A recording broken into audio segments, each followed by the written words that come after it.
Retour donc sur ce plateau pour la deuxième mi-temps de Sport Magazine. Nous évoquons les enjeux et les défis de la fiscalité du sport au Togo. Alors, les défis d'une bonne gestion. Pour commencer à cette reprise, quels sont les principaux défis auxquels le secteur du sport au Togo est confronté en matière de gestion fiscale et comment ces défis impactent-ils le développement du sport du haut niveau? Oui, après un état des lieux de la fiscalité qui est appliquée au sport, il en est ressorti que ces règles fiscales sont inadaptées au sport. C'est-à-dire des règles de droit commun. Ok. Ouais, quand on prend une association par exemple, c'est les règles qui vont s'appliquer à toutes les associations, qui vont s'appliquer aux associations sportives. Quand on prend les sociétés, c'est les règles qui vont s'appliquer dans l'ensemble des sociétés qui s'appliquent à des sociétés sportives. Alors que le sport convoque des spécificités propres à lui qui font qu'il faut adapter le système fiscal togolais au sport. Voilà. Donc, il n'y a pas de règles spécifiques qui puissent gérer la fiscalité du sport au Togo, c'est ça? À ce jour, il n'y a pas de règles fiscales. Il n'y a pas de règles fiscales spécifiques. Quand on prend les différentes lois que j'ai citées sur le sport, il n'y a pas des dispositions fiscales qui permettent peut-être d'alléger la fiscalité au niveau du sport. C'est les règles de droit commun. Quand on prend le code général des impôts, c'est les règles de droit commun qui s'appliquent. Donc, cette inadaptabilité de la fiscalité du sport empêche en fait une bonne évolution du sport.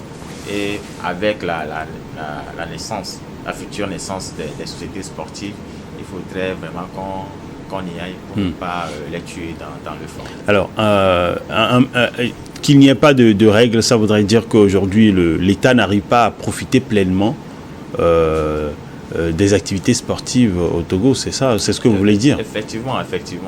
Nous sommes dans un régime amateur, quoi qu'on dise. C'est maintenant qu'on tend vers la professionnalisation. Oui. Et donc, on utilise encore le sport comme un effet de masse pour rassembler les gens autour du sport, mais l'État n'arrive réellement pas à tirer profit de cet aspect-là, de ce secteur que représente le sport. Alors que derrière, il y a un manque à gagner. Que doivent donner les clubs, non seulement les clubs, mais également les joueurs. Les entités et les particuliers. Voilà. Les acteurs, je les appelle les acteurs organisationnels, les acteurs internes. Donc il faudrait que l'État songe réellement à mettre en place de véritables projets pour le sport et en retour, il va récolter ce qu'il a semé en fait.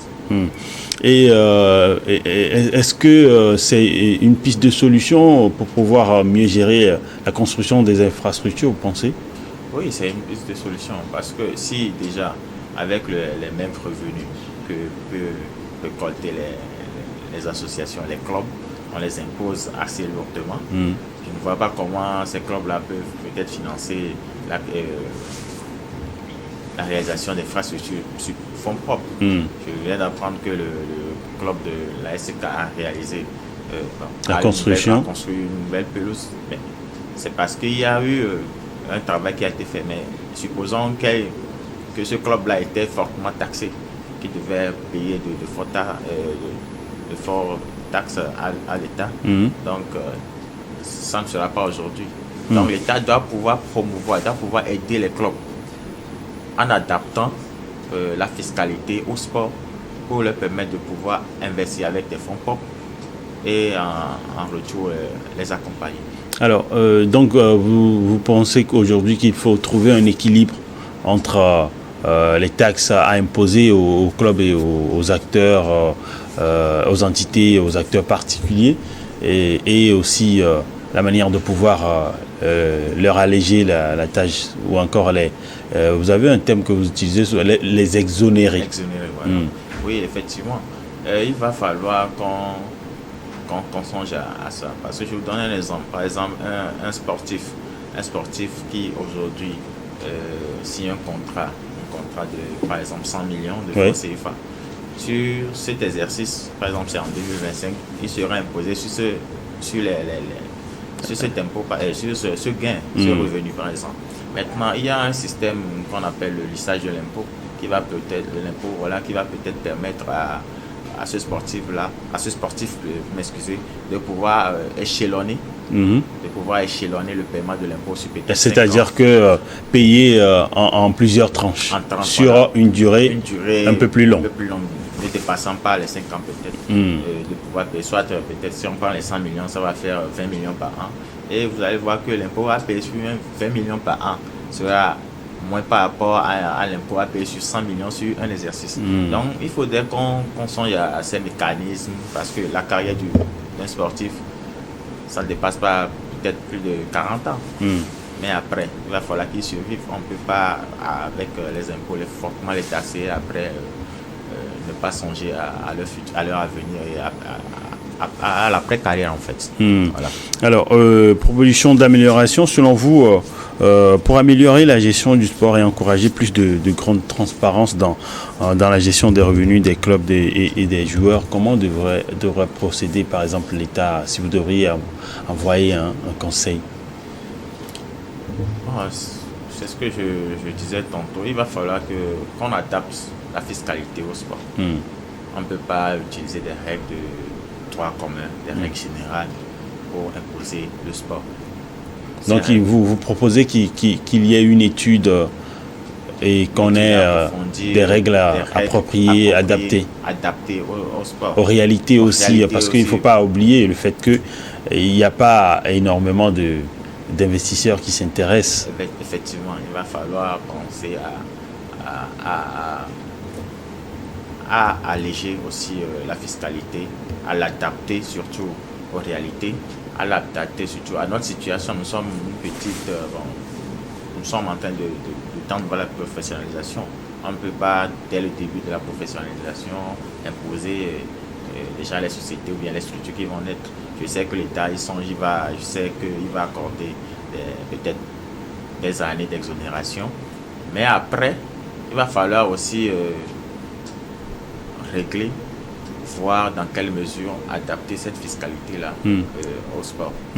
Alors, dans votre étude, est-ce qu'il y a cette fiscalité du sport ou dans des pays où c'est mieux géré, dont vous avez connaissance? Oh, oui. Sur qui vous êtes basé pour pouvoir comparer ce qui se fait ailleurs et ce qui devrait être fait au Togo? Oui, je me suis plus penché sur la fiscalité en France. En France, ils ont des règles très bien adaptées, des règles très claires, très fluides, qui permettent vraiment, ce n'est pas encore parfait, parce qu'en France, ils ne continuent pas se plaindre de la fiscalité, de la forte taxation. Mais en réalité, par rapport à notre système, celui de la France est vraiment... À des années-lumière. À des années-lumière. Et puis, bon, c'est une référence à laquelle il faut qu'on y arrive. Celui de l'Espagne aussi, j'ai eu à étudier un peu celui de l'Espagne, surtout avec un régime spécial pour c'est un régime spécial pour les travailleurs étrangers. Oui. On a appelé la loi Beckham. La loi Beckham où il y a des exonérations qui sont accordées aux travailleurs étrangers qui voudraient s'installer en Espagne. Oui. Ouais, voilà, donc c'est ce que je disais, que la fiscalité peut être un moyen d'attraction des talents dans un pays. Donc ils ont utilisé ce moyen-là. La France aussi l'a utilisé par le régime des impatriés, qui a permis à un nombre de sportifs étrangers de venir s'installer en France. Alors, nous arrivons un peu quasiment au terme de cette émission. Si vous avez un message, par exemple, aux décideurs, ce serait quoi sur la gestion de la fiscalité du sport au Togo?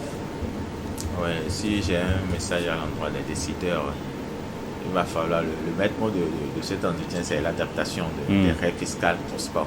Prévoir des règles fiscales spécifiques. Il y a beaucoup de manques à gagner. Il y a beaucoup de manques à gagner. Qu'on organise le sport, qu'on y mette les moyens. On l'organise parce que c'est devenu un véritable phénomène économique, le sport. Quoi qu'on dise, un phénomène mondial aussi. Et avec cette fiscalité, on peut attirer les talents d'autres pays qui désirent s'installer au Togo, ils viendront, ce sera bien pour la compétitivité de nos championnats. Et aussi pour les infrastructures, avec la professionnalisation, on aura des infrastructures de pointe. Et tout ça, là, ce sera tout bénéfique pour les sportifs. Et le Togo aura toujours à percevoir ses impôts si le sport va bien. le sport va bien. Et vous voyez l'avenir de la fiscalité du sport au Togo comment? Non, je suis confiant que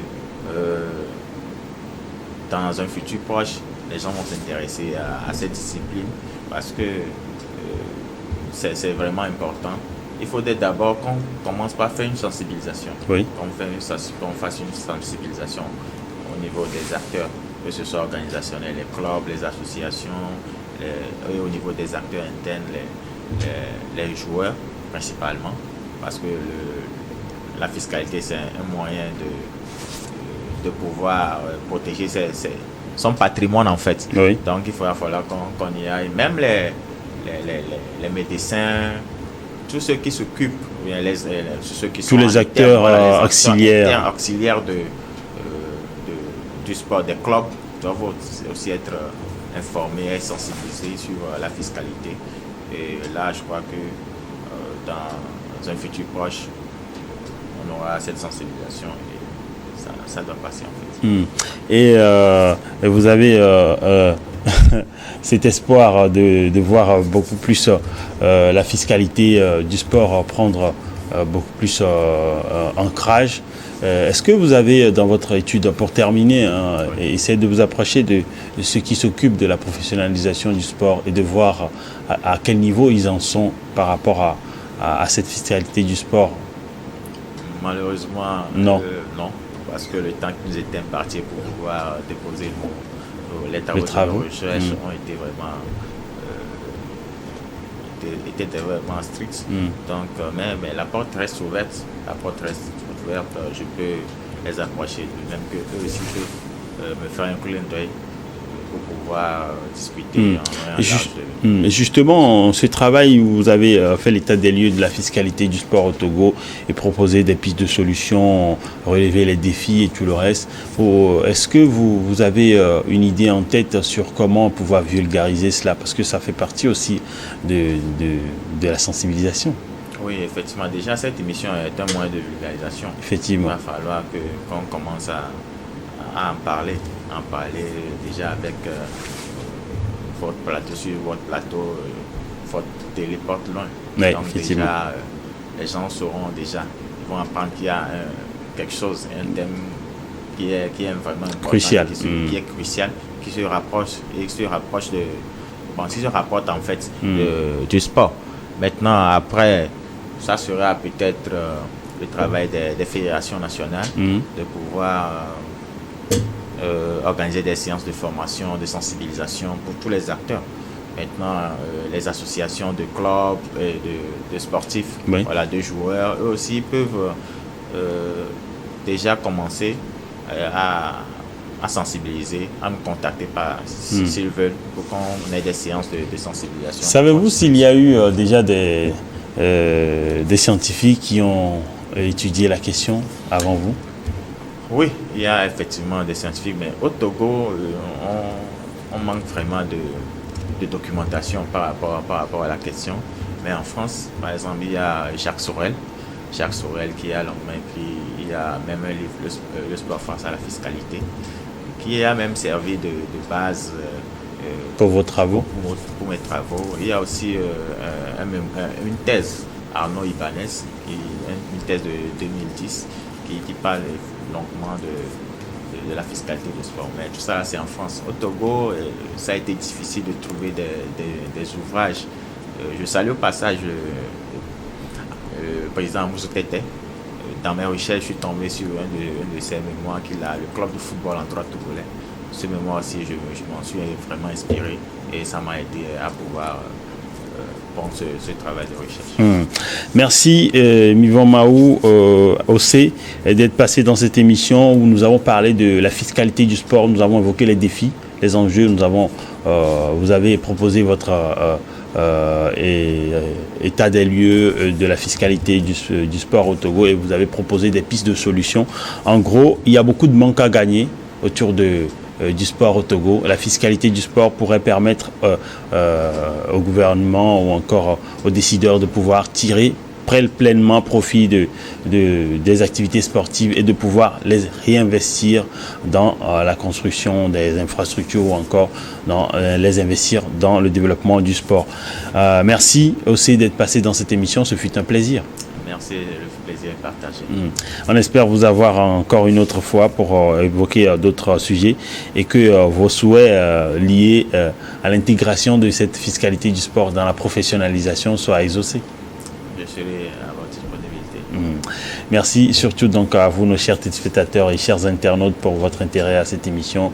Merci. N'oubliez pas de liker cette émission, chers internautes, sur notre chaîne YouTube et de la partager autour de vous. Bonne suite de nos programmes sur Niod Info.